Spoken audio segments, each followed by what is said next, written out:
What's up everyone, it's Chris with the Little Treasury channel. Welcome back. This is where we bring you awesome watch content at least once a week. And if you haven't already, please make sure to hit the subscribe button and the notification bell to be alerted as soon as we upload. I'm from Little Treasury Jewelers, which is located in Gambrills, Maryland, and it's where you go when you're in the know. As always, the watches that I review are for sale and can be purchased, so please see the description below to contact us.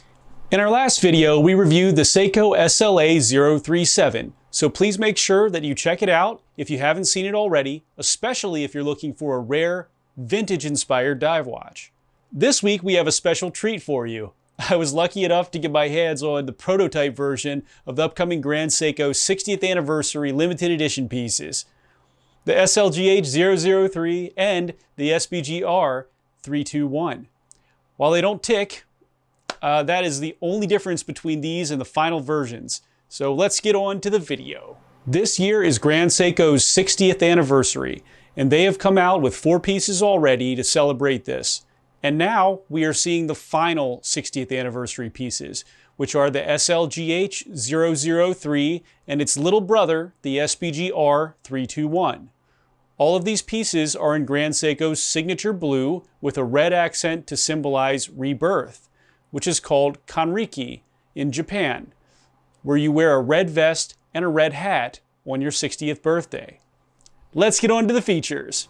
We will start with the SBGR321. The case has a 40mm width, 13mm thickness, and 46mm lug-to-lug. The case is mostly matte finished on top with Zaratsu on the sides and bezel. The dial is in brilliant blue, which symbolizes the sky over Mount Iwate at dawn, that can be seen by the watchmakers at the Shizuku Ichi studio. The markers are finished to Grand Seiko perfection and do not have any loom. The hands are Dauphine style and also finished immaculately, with the second hand having a red tip. The date is at the 3 and has a blacked out background. You'll see automatic at the lower mid section. The case back shows off this brilliant rotor, which is made out of crystallized titanium in blue, with a red ring to symbolize the glow of the morning sun coming through the broad windows of the Shizuku Ichi studio. The movement is Grand Seiko's 9S65, which is an automatic 28,800 beat per hour in-house movement that has a 72-hour power reserve and a losing 3 to gaining 5 seconds a day accuracy. The bracelet is the standard 5-link with matte finished broad areas and high polish on the 2 smaller areas. The SBGR321 is limited to 2,500 pieces worldwide and can be yours for a wonderful $5,200. Now for the big boy. Here's the SLGH003.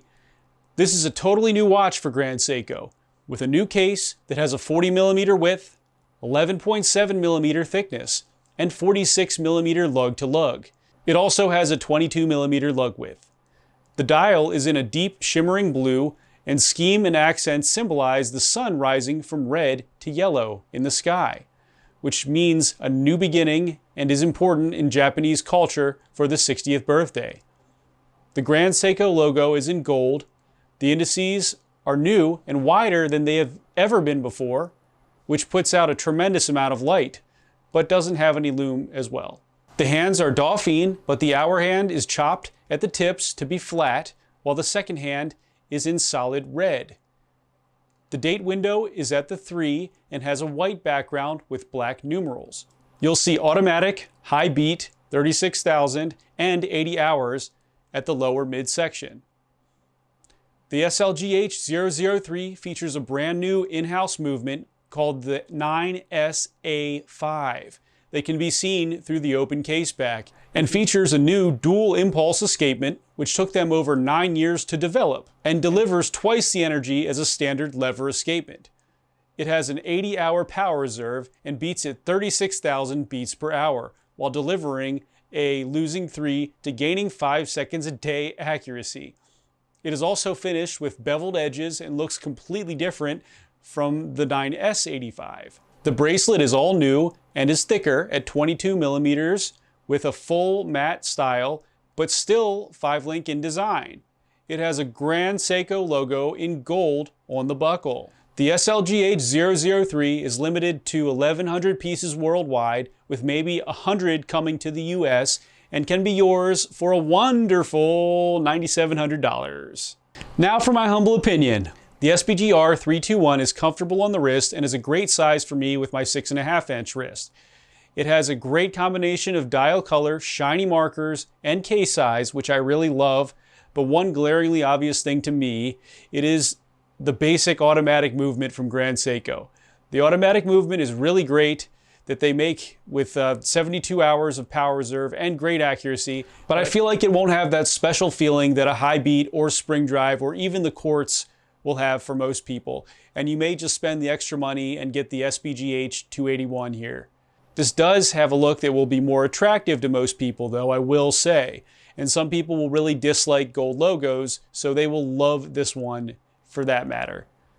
The real story here, though, is the SLGH003, which is a killer watch. This is an amazing watch in every single way. The case is amazing. The movement is amazing. The dial has a really cool story, and it looks amazing. It is the best wearing Grand Seiko watch to date, in my opinion, and every piece on this watch says that it's the next step up for them. It's thin. The movement is a high beat with an 80-hour power reserve, which is now the benchmark for the industry. If you have a problem with the spring drive, how does an 80-hour power reserve high beat mechanical piece sound to you? The price will be high for many people, but nothing else can compete with this at this price. So I'd say it's a tremendous value.